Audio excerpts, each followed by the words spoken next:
ಬೆಳಗಾವಿಯಲ್ಲಿ ಮಾಜಿ ಸೈನಿಕರ ಮಹಾ ಒಕ್ಕೂಟದ ತುರ್ತು ಸುದ್ದಿಗೋಷ್ಠಿ. ಶಿವಂ ಅಸೋಸಿಯೇಟ್ ಸಂಸ್ಥೆಯಲ್ಲಿ ಹಣ ಹೂಡಿಕೆ ಮಾಡಿದ ಮಾಜಿ ಸೈನಿಕರು ಆರ್ಥಿಕ ಸಂಕಷ್ಟಕ್ಕೆ ಸಿಲುಕಿರುವ ಹಿನ್ನೆಲೆ ಇಂದು ಬೆಳಗಾವಿಯಲ್ಲಿ ಮಾಜಿ ಸೈನಿಕರ ಮಹಾ ಒಕ್ಕೂಟದಿಂದ ತುರ್ತು ಸುದ್ದಿಗೋಷ್ಠಿ ನಡೆಸಲಾಯಿತು. ಸುದ್ದಿಗೋಷ್ಠಿಯಲ್ಲಿ ಮಾತನಾಡಿದ ಪದಾಧಿಕಾರಿಗಳು, ದೇಶ ಸೇವೆ ಸಲ್ಲಿಸಿದ ಮಾಜಿ ಸೈನಿಕರಿಗೆ ನ್ಯಾಯ ಸಿಗಬೇಕು ಎಂದು ಸರ್ಕಾರವನ್ನು ಆಗ್ರಹಿಸಿದರು. ಅನೇಕ ಮಾಜಿ ಸೈನಿಕರು ತಮ್ಮ ನಿವೃತ್ತಿ ಜೀವನದ ಸಂಪೂರ್ಣ ಉಳಿತಾಯ ಹಣವನ್ನು ಶಿವಂ ಅಸೋಸಿಯೇಟ್ಸ್ನಲ್ಲಿ ಹೂಡಿಕೆ ಮಾಡಿದ್ದು, ಇದೀಗ ಹಣ ವಾಪಸ್ ಪಡೆಯಲು ಸಂಕಷ್ಟ ಅನುಭವಿಸುತ್ತಿದ್ದಾರೆ ಎಂದು ಆರೋಪಿಸಿದರು. ದೇಶಕ್ಕಾಗಿ ಗಡಿ ಕಾಯ್ದ ಯೋಧರು ಇಂದು ತಮ್ಮದೇ ಹಣಕ್ಕಾಗಿ ಅಲೆದಾಡುವ ಪರಿಸ್ಥಿತಿ ನಿರ್ಮಾಣವಾಗಿದೆ. ಸರ್ಕಾರ ಕೂಡಲೇ ಮಧ್ಯಪ್ರವೇಶ ಮಾಡಿ ಹೂಡಿಕೆದಾರರಿಗೆ ನ್ಯಾಯ ಒದಗಿಸಬೇಕು ಎಂದು ಒಕ್ಕೂಟದ ಮುಖಂಡರು ಒತ್ತಾಯಿಸಿದರು. ಎಲ್ಲರಿಗೂ ನಮಸ್ಕಾರ. ಇವತ್ತು ನಮ್ಮ ಬೆಳಗಾವಿ ಜಿಲ್ಲೆ ಮಾಜಿ ಸೈನಿಕರ ಸಂಘಟನೆಗಳ ಮಹಾ ಒಕ್ಕೂಟದ ವತಿಯಿಂದ ಆಯೋಜಿಸಿರುವಂತಹ ಈ ಪತ್ರಿಕಾಗೋಷ್ಠಿಗೆ ಆಗಮಿಸಿದಂತಹ ಎಲ್ಲ ನಮ್ಮ ಪತ್ರಿಕಾ ಮಾಧ್ಯಮದವರಿಗೆ, ನಮ್ಮ ಸಂಘಟನೆಯ ಎಲ್ಲ ಪದಾಧಿಕಾರಿಗಳಿಗೆ, ಇವತ್ತು ಈ ಪತ್ರಿಕಾಗೋಷ್ಠಿಗೆ ಆಗಮಿಸಿದಂಥ ಎಲ್ಲರಿಗೂ ನಾನು ನನ್ನ ವೈಯಕ್ತಿಕವಾಗಿ ನಮ್ಮ ಸಂಘಟನೆ ಪೂರ್ವಕವಾದಂಥ ಸ್ವಾಗತವನ್ನು ಕೋರ್ತೀನಿ. ಇವತ್ತು ನಾವು ಈ ಒಂದು ಮಹತ್ವದ ಪತ್ರಿಕಾಗೋಷ್ಠಿಯನ್ನು ಆಯೋಜಿಸಲು ಕಾರಣ ಏನಂತಂದರೆ, ಕಳೆದ ಮೇ 14ರಂದು ಜಿಲ್ಲಾಡಳಿತ ಬೆಳಗಾವಿಯ ಶಿವಂ ಅಸೋಸಿಯೇಟ್ನ ಮೇಲೆ ಮಾಡಿದಂತಹ ದಾಳಿಯಲ್ಲಿ ಶಿವಂ ಅಸೋಸಿಯೇಟ್ನಲ್ಲಿ ಸಾಕಷ್ಟು ಜನ ತಮ್ಮ ಹಣವನ್ನು ಹೂಡಿಕೆ ಮಾಡಿದ್ದಾರೆ ಅನ್ನುವಂತಹ ಒಂದು ವಿಷಯ ಮಾಧ್ಯಮಗಳ ಮೂಲಕ ನಮಗೆ ಗೊತ್ತಾಗಿದ್ದು, ಈ ಒಂದು ಪ್ರಕರಣದಲ್ಲಿ ನಮ್ಮ ಮಾಜಿ ಸೈನಿಕರು ಸಾಕಷ್ಟು ಸಂಖ್ಯೆಯಲ್ಲಿ ತಮ್ಮ ಹಣವನ್ನು ಹೂಡಿಕೆ ಮಾಡಿದ್ದಾರೆ ಅನ್ನುವಂಥ ವಿಷಯ ನಮಗೆ ಗೊತ್ತಾಗಿದೆ. ಆದ್ದರಿಂದಾಗಿ ಇವತ್ತು ನಾವು ಈ ಒಂದು ಮಾಧ್ಯಮಗೋಷ್ಠಿಯನ್ನು ಆಯೋಜನೆ ಮಾಡಿದ್ದೀವಿ. ಈ ಒಂದು ಪ್ರಕರಣದಲ್ಲಿ ಹಣ ಹೂಡಿಕೆ ಮಾಡಿರುವಂಥ ನಮ್ಮ ಮಾಜಿ ಸೈನಿಕರು ಯಾಕೆ ಆ ಒಂದು ಹಣವನ್ನು ಅಲ್ಲಿ ಹೂಡಿಕೆ ಮಾಡಿದ್ದಾರೆ ಅನ್ನುವಂಥ ವಿಷಯವನ್ನು ನಾವು ಗಮನಿಸಿದಾಗ, ಒಬ್ಬ ಸೈನಿಕ ಇವತ್ತು ನಿವೃತ್ತನಾಗಿ ಬರಬೇಕಂತಂದರೆ ಸುಮಾರು 17 ವರ್ಷ, 20 ವರ್ಷ, 25 ವರ್ಷ ಸೇವೆ ಮಾಡಿ ರಿಟೈರ್ಡ್ ಆಗ್ತಾನೆ. ಆ ಹೊತ್ತಿಗೆ ಅವನಿಗೆ 35ರಿಂದ 40 ವರ್ಷ ವಯಸ್ಸಾಗಿರ್ತದೆ. ಇನ್ನೂ ದುಡಿಯುವಂಥ ಶಕ್ತಿ ಅವನಲ್ಲಿ ಇರ್ತದೆ, ಆದರೆ ನಿವೃತ್ತಿ ಆಗಬೇಕಾಗ್ತದೆ.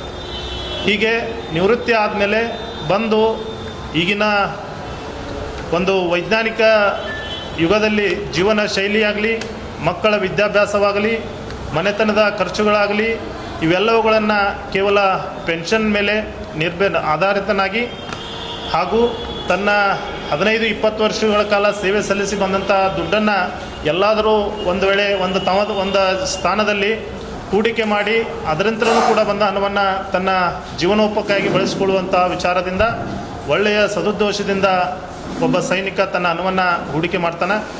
ಅಂಥದ್ರಲ್ಲಿ ನಮ್ಮೆಲ್ಲ ಮಾಜಿ ಸೈನಿಕರು ಕೆಲವೊಂದಷ್ಟು ಜನ ಹೂಡಿಕೆ ಮಾಡಿದ್ದಾರೆ ಅನ್ನುವಂಥದ್ದು ಮಾಹಿತಿ ನಮಗೆ ಪತ್ರಿಕಾದ ಮೂಲಕವೇ ಗೊತ್ತಾಗಿದೆ.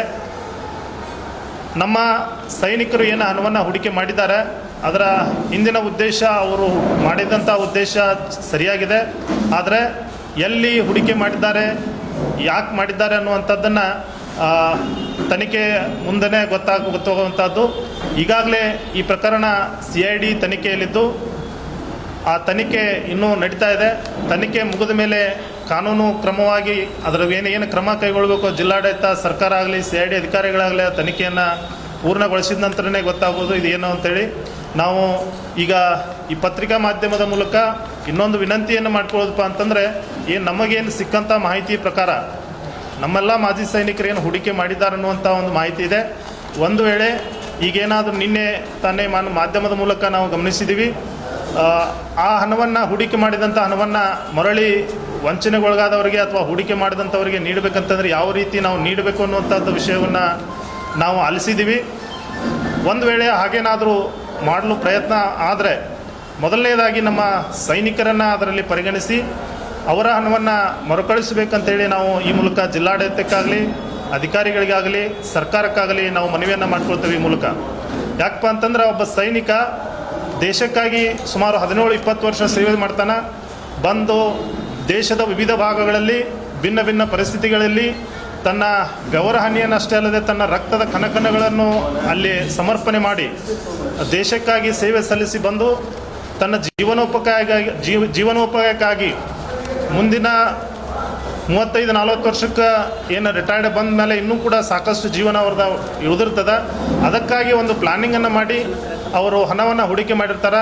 ಅದಕ್ಕಾಗಿ ನಮ್ಮ ಯಾವುದೇ ಮಾಜಿ ಸೈನಿಕರಿಗೆ ಅನ್ಯಾಯ ಆಗಬಾರ್ದು ಮತ್ತು ಯಾರಿಗೂ ಕೂಡ ಅನ್ಯಾಯ ಆಗಬಾರ್ದು. ಮಾಜಿ ಸೈನಿಕರಿಗೆ ಅಷ್ಟೇ ಅಲ್ಲ, ಯಾರಿಗೂ ಕೂಡ ಅನ್ಯಾಯ ಆಗಬಾರ್ದು ಅನ್ನುವಂಥ ದೃಷ್ಟಿಯಿಂದ ನಾವು ಜಿಲ್ಲಾಡಳಿತಕ್ಕೆ ಒಂದು ವಿಶೇಷವಾದಂಥ ಮನವಿ ನಮ್ಮ ಮಹಾ ಒಕ್ಕೂಟದಿಂದ ಏನು ಮಾಡ್ತೀವಿ ಅಂತಂದ್ರೆ, ಏನಾದರೂ ಒಂದು ರೀತಿ ತಾವು ಹಣವನ್ನು ಹೂಡಿಕೆ ಮಾಡಿದಂಥ ಹಣವನ್ನು ಫ್ರೀಸ್ ಏನಾಗಿದೆ ಅದನ್ನೇನಾದರೂ ನೀಡೋರಿದ್ದರೆ ಫಸ್ಟ್ ಅದರೊಳಗೆ ನಮ್ಮ ಮಾಜಿ ಸೈನಿಕರನ್ನು ಪರಿಗಣಿಸಿ ಯಾರೆಲ್ಲ ಇನ್ವೆಸ್ಟ್ ಮಾಡಿದಾರೋ ಅವರಿಗೆ ಅದು ಇನ್ವೆಸ್ಟ್ ಮಾಡಿದಷ್ಟು ಹಣವನ್ನಾದರೂ ನೀಡಿ ನಮ್ಮ ಮಾಜಿ ಸೈನಿಕರ ಒಂದು ಮನವಿಯನ್ನು ತಾವು ಸ್ವೀಕರಿಸಿ ಯಾವುದೇ ನಮ್ಮ ಮಾಜಿ ಸೈನಿಕರಿಗೆ ಅನ್ಯಾಯವಾಗದ ರೀತಿಯಲ್ಲಿ ತಾವು ಕ್ರಮ ಕೈಗೊಳ್ಳಬೇಕು ಅನ್ನುವಂಥದ್ದೊಂದು ಬೇಡಿಕೆ ಇದೆ.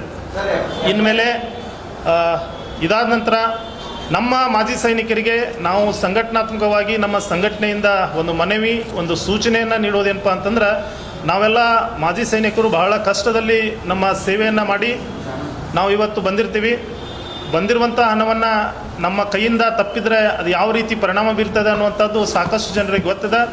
ಅದಕ್ಕಾಗಿ ತಾವು ತಮ್ಮ ಹಣವನ್ನು ಎಲ್ಲೇ ಆದರೂ ಹೂಡಿಕೆ ಮಾಡಬೇಕಂತಂದ್ರೆ ಕಾನೂನುಬದ್ಧವಾಗಿರುವಂತಹ ಕಾನೂನಿನ ಚೌಕಟ್ಟಿನಲ್ಲಿರುವಂತಹ ನ್ಯಾಷನಲೈಸ್ ಬ್ಯಾಂಕ್ಗಳಲ್ಲಾಗಲಿ ಅಥವಾ ಇನ್ನೂ ಸಾಕಷ್ಟು ವೇದಿಕೆಗಳಿದ್ದಾವೆ ಹಣವನ್ನು ಹೂಡಿಕೆ ಮಾಡಲು. ಅಲ್ಲಿ ತಾವು ಹಣವನ್ನು ಹೂಡಿಕೆ ಮಾಡಿ ಯಾವುದೇ ಏನೋ ಗೊತ್ತಿಲ್ಲದೆ ಊಹಾಪೋಹಗಳಿಗೆ ಒಳಗಾಗಿ ತಮ್ಮ ಅತ್ಯಮೂಲ್ಯವಾದಂಥ ಹಣವನ್ನು ತಮ್ಮ ಇಡೀ ಜೀವನವನ್ನೇ ಆ ಹಣದ ಮೇಲೆ ನಾವು ನಿರ್ಭೀತರಾಗಿರ್ತೀವಿ. ಅಂಥ ಹಣವನ್ನು ಸಿಕ್ಕ ಸ್ಥಳಗಳಲ್ಲಿ ತಾವು ಇನ್ವೆಸ್ಟ್ ಮಾಡಬಾರ್ದು, ಹೂಡಿಕೆ ಮಾಡಬಾರ್ದು ಅನ್ನುವಂಥ ಮನವಿಯನ್ನು ಇವತ್ತು ನಾವು ನಮ್ಮ ಮಹಾ ಒಕ್ಕೂಟದಿಂದ ನಮ್ಮೆಲ್ಲ ಮಾಜಿ ಸೈನಿಕರಿಗೆ ತಿಳಿಸ್ಲಿಕ್ಕೆ ಇಷ್ಟಪಡ್ತೀವಿ ಸರ್. ಮಾಜಿ ಸೈನಿಕರೆಲ್ಲ ಹಣ ಹೂಡಿಕೆ ಮಾಡಿದಂತೀರಿ, ಕಂಪ್ಲೇಂಟ್ ಯಾಕೆ ಕೊಡಾಕತ್ತಿಲ್ಲ ಯಾವುದು ಅಂತ ಸರ್? ಮತ್ತೊಂದು ಎಷ್ಟು ಹೂಡಿಕೆ ಮಾಡಬಹುದು ಈ ಪ್ರಕಾರ ಅಂದಾಜು ಸರ್? ಇದ್ರ ಬಗ್ಗೆ ನಮಗೂ ಕೂಡ ನಾವು ಸಂಘಟನಾತ್ಮಕವಾಗಿ ಏನು ಇವತ್ತು ಪ್ರೆಸ್ ಮೀಟ್ ಮಾಡಿದ್ವಿ, ಇಲ್ಲಿವರೆಗೂ ನಮಗೆ ಯಾವುದೇ ಮಾಹಿತಿ ಇಲ್ಲ ಸರ್ ಇದ್ರ ಬಗ್ಗೆ. ನಮ್ಮ ಎಷ್ಟು ಜನ ಮಾಜಿ ಸೈನಿಕರು ಹೂಡಿಕೆ ಮಾಡಿದಾರೆ ಅನ್ನೋದು ಗೊತ್ತಿಲ್ಲ.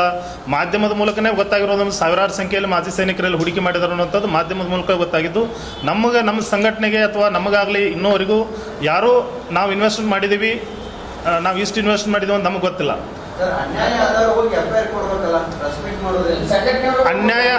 ಅನ್ಯಾಯ ಆಗಿದೆ ಅನ್ನೋದಕ್ಕೆ ಸರಿ ಸಂಘಟನೆದವ್ರು ಕೊಡಕ್ಕೆ ಸರ್. ಈಗ ಸಂಘಟನೆಯಲ್ಲಿ ನಮಗೆ ಇನ್ನೋವರೆಗೆ ನಮಗೂ ಕೂಡ ಯಾರು ಬಂದು ಹೇಳಿಲ್ಲ ಸರ್. ಮಾಧ್ಯಮದಲ್ಲಿ ಈಗಾಗಲೇ ನಾವು ವರದಿಯನ್ನು ನೋಡಿದ್ವಿ. ಫಸ್ಟ್ ದಿನ ಏನು ಇದಾಗಿತ್ತು ಅವಾಗನ ಮಾಧ್ಯಮದವರು ಹೇಳಿದಾರೆ ಸಂಘಟನೆಯಲ್ಲಿ ಸಾಕಷ್ಟು ಜನ ಮಾಜಿ ಸೈನಿಕರು ಇದರ ಮೇಲೆ ಹೂಡಿಕೆ ಮಾಡಿದ್ದಾರೆ ಅಂತೇಳಿ. ಅದೇ ಆಧಾರದ ಮೇಲೆ ಇದು ಭಾಳಷ್ಟು ಚರ್ಚೆ ಒಳಗಾಗಿದೆ ಈ ವಿಷಯ. ಇಡೀ ರಾಜ್ಯದಲ್ಲೇ ಚರ್ಚೆ ಇದೆ, ಇಡೀ ದೇಶದಲ್ಲೇ ಚರ್ಚೆ ಇದೆ. ಹಾಗಾಗಿ ನಮ್ಮ ಮಾಜಿ ಸೈನಿಕರು ಎಷ್ಟು ಮಾಡಿದಾರೋ ಏನು ಮಾಡಿದಾರೋ ಅದು ಗೊತ್ತಿಲ್ಲ. ಬಟ್ ಮಾಡಿದರೆ ಆ ರೀತಿ ನಮ್ಮ ಸೈನಿಕರನ್ನ ಪರಿಗಣಿಸ್ರಿ ಅನ್ನುವಂಥ ಉದ್ದೇಶದಿಂದ ನಾವು ಸಂಘಟನಾತ್ಮಕವಾಗಿ ಈ ಕ್ರಮವನ್ನು ಮಾಡತ್ತೇವೆ ಸರ್. ನಾವು ಸರ್ ನಮಗೂ ಕೂಡ ಕೆಲವೊಂದು ಈ ಮಾಧ್ಯಮದ ಮೂಲಕ ನಾವು ಕೇಳಿದ್ದು ಏನಪ್ಪ ಅಂತಂದ್ರೆ, ಇದುವರೆಗೆ ಅವ್ರು ಯಾರಿಗೂ ಕೂಡ ಪ್ರತಿಯೊಂದು ಯಾವುದೋ ತಿಂಗಳಲ್ಲಿ ಅವ್ರು ಮಿಸ್ ಮಾಡದೆ ದುಡ್ಡನ್ನು ಕೊಡ್ತಾ ಇದ್ದಾರೆ ಅನ್ನುವಂಥ ಮಾಹಿತಿ ಇದೆ ಸರ್. ಹಾಗಾಗಿ ಅವ್ರು ಎಷ್ಟು ವರ್ಷದಿಂದ ನಡೆಸ್ತಾ ಇದ್ದಾರೋ ಏನು ಮಾಡ್ತಾ ಇದ್ದಾರೋ ಗೊತ್ತಿಲ್ಲ. ಕಳೆದ 10-15 ವರ್ಷದಿಂದ ಸಂಸ್ಥೆ ನಡೀತಾ ಇದೆ ಅನ್ನುವಂಥದ್ದು ಮಾಹಿತಿ ಇದೆ. ಅಲ್ಲಿಂದ ಇಲ್ಲಿವರೆಗೂ ಕೂಡ ಇವತ್ತಿನವರೆಗೂ ಕೂಡ ಯಾರಿಗೂ ತಪ್ಪಿಸದ್ಲೆ ಹಣ ಕೊಟ್ಟಿದ್ದಾರೆ ಅನ್ನುವಂಥದ್ದು ಗಮನಕ್ಕೆ ಬಂದಿದೆ. ಆದರೆ ಅದು ಎಲ್ಲಿಂದ ಬರ್ತಾ ಇದೆ, ಹೇಗೆ ಬರ್ತಾ ಇದೆ ಅನ್ನುವಂಥದ್ದು ಮುಖ್ಯ ಆಗ್ತದೆ. ಅದನ್ನು ನಾವು ಮಾಜಿ ಸೈನಿಕರು ಗಮನಿಸಿ ಮುಂದಿನ ದಿನಮಾನದಲ್ಲಿ ನಾವು ಕ್ರಮ ಕೈಗೊಳ್ಳಬೇಕು. ಹಾಂ ಸರ್. ಸರ್ ಚೀಟಿಂಗ್ ಆಗಿಲ್ಲ ಅನ್ನೋದಕ್ಕೆ ಇನ್ನು ನಮ್ಮ ತರಫಿಗೆ ಯಾವುದೇ ಇಲ್ಲ. ಈಗಾಗಲೇ CID ತನಿಖೆಯಲ್ಲಿದೆ. ತನಿಖೆ ಮುಗಿದ ಮೇಲೆ ಗೊತ್ತಾಗೋದು ಚೀಟಿಂಗ್ ಆಗಿದೆ, ಮೋಸ ಆಗಿದೆ, ವಂಚನೆ ಆಗಿದೆ ಅನ್ನೋಂಥದ್ದು ಪ್ರಕರಣದ ತನಿಖೆ ಮುಗಿದ ಮೇಲೆ ಗೊತ್ತಾಗೋದು ಸರ್. ಸರ್ ನಾವು ಯಾರಿಗೂ ಭೇಟಿಯಾಗಿಲ್ಲ. ನಿನ್ನೆ ಇದನ್ನು ಪತ್ರಿಕಾಗೋಷ್ಠಿಯನ್ನು ನಡೆಸಬೇಕಂತೇಳಿ ನಾವು ಏನು ನಿನ್ನೆ ಕಮಿಷನರ್ ಸರ್ ಭೇಟಿ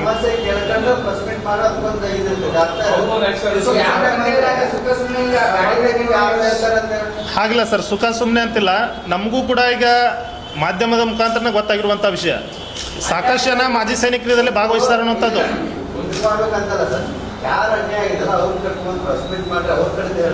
ಅನ್ಯಾಯ ಆಗೈತೆ ಅಂತ ಹೇಳಿ ಸರ್. ಈಗ ಯಾರೂ ಅನ್ಯಾಯ ಆಗೈತೆ ಅಂತ ಬಂದಿಲ್ಲ. ಆದರೆ ಇದರ ತನಿಖೆ ಆಗೋ ಮಟ್ಟ ಇದನ್ನು ಯಾರೂ ಏನು ಮಾಡಬಾರ್ದು ಅಂತ ಎಲ್ಲರೂ ಸುಮ್ಕದಾರ, ಮತ್ತು ಅವ್ರಿಗೆ ಸರಿಯಾಗಿ ದುಡ್ಡು ಕೊಡ್ತಾ ಇದ್ದಾರೆ ಅನ್ನೋಂಥ ಮಾಹಿತಿ ಇದೆ ಸರ್. ಇಲ್ಲಿವರೆಗೂ ಸರಿಯಾಗಿ ದುಡ್ಡು ಕೊಡ್ತಾ ಇದ್ದಾರೆ ಅನ್ನೋ ಮಾಹಿತಿ ಇದೆ. ಯಾರೂ ಪ್ರಕರಣ ದಾಖಲಿಸಿ ಮಾಡಿಲ್ಲ ಅನ್ನುವಂಥದ್ದು ಎಲ್ಲರಿಗೂ ಗೊತ್ತಿದೆ. ಅದು ತಮಗೂ ಗೊತ್ತು, ನಮಗೂ ಗೊತ್ತು.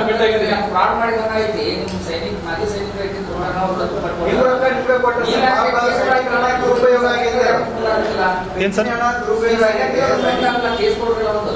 ಅಲ್ಲ, ಸೈನಿಕರ ಮುಂದೆ ಅಲ್ಲ, ನಮ್ಮ ಕಡೆ ಯಾರಾದರೂ ಬಂದ್ರೇ ಗೊತ್ತಾಗೋದಿಲ್ಲ ಸರ್.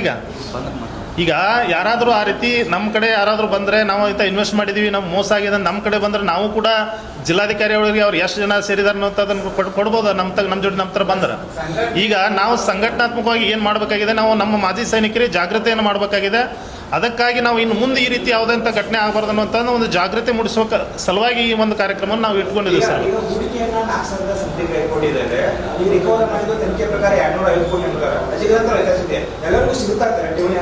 ಸರ್, ಅದು ಈಗ ತನಿಖೆ ಮುಗಿದ ಮೇಲೆ ಅದರ ಏನು ಅಧಿಕಾರಿಗಳು ಅದಕ್ಕೆ ಏನು ಆಯೋಜನೆಗೊಂಡಿದ್ದಾರೆ ಅವ್ರ ಮೂಲಕನೇ ಗೊತ್ತಾಗೋದು ಸರ್. ಇದು ನಮಗೆ ಗೊತ್ತಾಗೋದಿಲ್ಲ.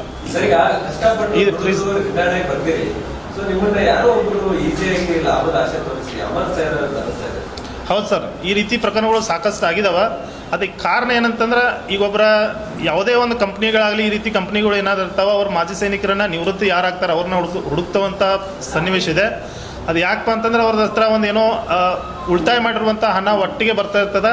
ಆ ಹಣವನ್ನು ನಾವು ಕೂಡ ರಿಟೈರ್ಡ್ ಆಗೋದಕ್ಕಿಂತ ಮುಂಚಿತನೇ, ಒಂದು ವರ್ಷಕ್ಕಿಂತ ಮುಂಚಿತನೇ ಯೋಚನೆ ಮಾಡ್ತೀವಿ. ನಮಗೆ ಬರುವಂಥ ಹಣವನ್ನು ನಾವು ಎಲ್ಲಿ ಒಳ್ಳೆಯ ಸ್ಥಾನದಲ್ಲಿ ಹೂಡಿಕೆ ಮಾಡಬೇಕು, ನಮ್ಮ ಮುಂದಿನ ಜೀವನವನ್ನು ನಾವು ಯಾವ ರೀತಿ ಆ ಹಣದ ಮೇಲೆ ರೂಪಿಸ್ಕೊಳ್ಬೇಕು, ನಾವು ರಿಟೈರ್ಡ್ ಆದ ನಂತರ ಸರ್ಕಾರಿ ನೌಕರಿ ಸಿಗುತ್ತೋ ಇಲ್ಲೋ ಅನ್ನುವಂಥದ್ದು ಗೊತ್ತಿರೋದಿಲ್ಲ. ಕೇವಲ 8-10 ಸಾವಿರ ರೂಪಾಯಿಗಳಿಗಾಗಿ ನಾವು ಇವತ್ತು ಸೆಕ್ಯೂರಿಟಿ ಗಾರ್ಡ್ಗಳಲ್ಲಿ, ಇನ್ನಿತರ ಪ್ರೈವೇಟ್ ಸೆಕ್ಟರ್ಗಳಲ್ಲಿ ನಮ್ಮ ಮಾಜಿ ಸೈನಿಕರು ಇವತ್ತು ಸೇವೆಯನ್ನು ಮಾಡ್ತಿರ್ತಾರೆ. 35-45 ವರ್ಷಕ್ಕೆ 20 ಸಾವಿರ 25 ಸಾವಿರ ಪೆನ್ಷನ್ ಮೇಲೆ ಅವ್ರ ಕೆಲಸ ನಡೆಯೋದಿಲ್ಲ.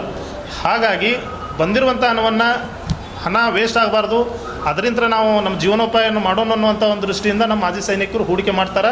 ಆದರೆ ಹೂಡಿಕೆ ಮಾಡೋಕ್ಕಿಂತ ಮುಂಚಿತವಾಗಿ ಅದನ್ನೇ ಹೇಳಿದೆ ಸರ್, ನಮ್ಮ ಮಾಜಿ ಸೈನಿಕರು ಇದರಿಂದ ಜಾಗೃತರಾಗಬೇಕು. ಖಂಡಿತವಾಗಿ ಸರ್ ಇದೆ, ಕೆಲವೊಂದು ತವಲೆ ಆಗಿದೆ, ಕೆಲವೊಂದು ತವಲೆ ಆಗ್ತಾ ಇದೆ. ಅದೆಲ್ಲ ಆಗಬಾರ್ದು ಅನ್ನೋವಂಥದ್ದು ಹಿತದೃಷ್ಟಿಯಿಂದಲೇ ನಾವು ಇವತ್ತು ಈ ಪತ್ರಿಕಾಗೋಷ್ಠಿಯನ್ನು ಮಾಡಿದ್ದೀವಿ. ಮುಖ್ಯವಾಗಿ ಇದು ನಮ್ಮ ಮಾಜಿ ಸೈನಿಕರಿಗೆ ಮೂಲಕ ನಾವೇನು ಹೇಳ್ತೀವಿ, ತಮ್ಮ ಹಣವನ್ನು ತಾವೇನಾದರೂ ಮುಂದಿನ ದಿನಮಾನಗಳಲ್ಲಿ ತಾವು ಹೂಡಿಕೆ ಮಾಡೋರಿದ್ರೆ ನ್ಯಾಷನಲೈಸ್ ಬ್ಯಾಂಕ್ಗಳಲ್ಲಿ ಅಥವಾ ಇನ್ನಿತರ ಕಾನೂನುಬದ್ಧವಾದ ಚೌಕಟ್ಟಿನಲ್ಲಿರುವಂಥ ಸಂಸ್ಥೆಗಳಲ್ಲಿ ತಾವು ಹಣವನ್ನು ಹೂಡಿಕೆ ಮಾಡಿ ತಮ್ಮ ಹಣಕ್ಕೆ ತೊಂದರೆ ಆಗೋ ರೀತಿ ತಾವು ಇಟ್ಕೋಬೇಕಂತೇಳಿ ನಾವು ಮಾಧ್ಯಮದ ಮೂಲಕ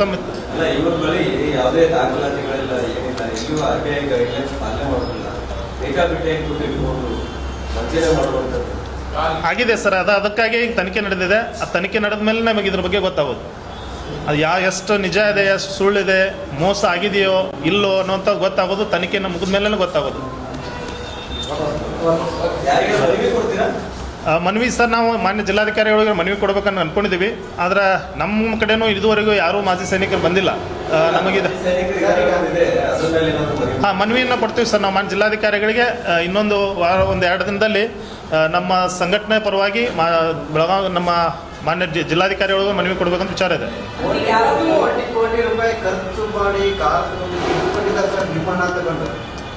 ಸರ್, ಅದ್ರ ಬಗ್ಗೆ ತನಿಖೆ ನಡೀತಾ ಇದೆ. ಅದು ಕೊಟ್ಟದ್ದು ನಿಜಾನೋ ಸುಳ್ಳೋ ಗೊತ್ತಿಲ್ಲ. ಅದ್ರ ಬಗ್ಗೆ ತನಿಖೆ ಮುಗಿದ ಮೇಲೆ ಎಲ್ಲರಿಗೂ ಗೊತ್ತಾಗ್ತದೆ, ನಮಗೂ ಅದ್ರ ಮೇಲೆ ಅವಾಗ ಗೊತ್ತಾಗೋದು. ಇಲ್ಲ ಸರ್, ಇದುವರೆಗೆ ನಮ್ಮನ್ನು ಯಾರೂ ಭೇಟಿಯಾಗಿಲ್ಲ. ಆದರೆ ಈ ವಿಷಯ ಏನು ಬಹಳಷ್ಟು ಚರ್ಚೆಯಲ್ಲಿರೋದ್ರಿಂದ ನಾವು ನಮ್ಮ ಸೈನಿಕರನ್ನು ಇನ್ನು ಮುಂದೆ ಆದರೂ ಜಾಗೃತಿಗೊಳಿಸೋಂಥ ಉದ್ದೇಶದಿಂದ ನಾವು ಪ್ರೆಸ್ ಮೀಟ್ ಮಾಡಿದ್ವಿ. ಹೊರತಾಗಿ ಅದು ಮಾಡಿದ್ದು ತಪ್ಪು, ನಮ್ಮ ಮಾಜಿ ಸೈನಿಕರು ಮಾಡಿದ ತಪ್ಪು, ಪರ ವಿರೋಧ ಯಾವುದೂ ಇಲ್ಲ. ಇಲ್ಲಿ ಯಾರೂ ಭೇಟಿಯಾಗಿಲ್ಲ. ಈ ಪ್ರಕರಣವನ್ನು ಸರ್ಕಾರ ಹಾಗೂ ಸಂಬಂಧಪಟ್ಟ ಇಲಾಖೆಗಳು ಗಂಭೀರವಾಗಿ ಪರಿಗಣಿಸಿ ಹೂಡಿಕೆ ಮಾಡಿದ ಮಾಜಿ ಸೈನಿಕರ ಹಣವನ್ನು ಶೀಘ್ರ ವಾಪಸ್ ಕೊಡಿಸಲು ಕ್ರಮ ಕೈಗೊಳ್ಳಬೇಕು. ಜೊತೆಗೆ ತಪ್ಪಿತಸ್ಥರ ವಿರುದ್ಧ ಕಠಿಣ ಕಾನೂನು ಕ್ರಮ ಜರುಗಿಸಬೇಕು ಎಂದು ಆಗ್ರಹಿಸಿದರು. ಸುದ್ದಿಗೋಷ್ಠಿಯಲ್ಲಿ ಮಾಜಿ ಸೈನಿಕರ ಮಹಾ ಒಕ್ಕೂಟದ ವಿವಿಧ ಪದಾಧಿಕಾರಿಗಳು, ಹೂಡಿಕೆದಾರರು ಹಾಗೂ ಸಾರ್ವಜನಿಕರು ಉಪಸ್ಥಿತರಿದ್ದರು. ವರದಿ ಸಂಜೀವ ಮಿರ್ಜಿ.